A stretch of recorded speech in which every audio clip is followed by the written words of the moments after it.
There's still some adjustments that need to be done because your quad muscle doesn't completely fires up until 6 months.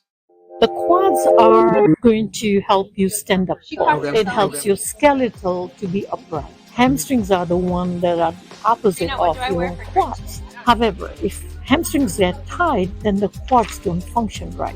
So that's why you want your hamstrings flexible enough to have your quads work, which will hold your skeletal, hold your knee, hold your pelvis. Would be to do sit to stand, like if you're sitting on the chair and then you stand up, or you're by the stairs and you're gonna step up on the stairs and then step down.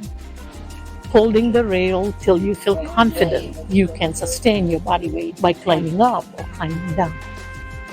Tensor fascia lata stretch is when you raise your arm over your head, side bend with your trunk.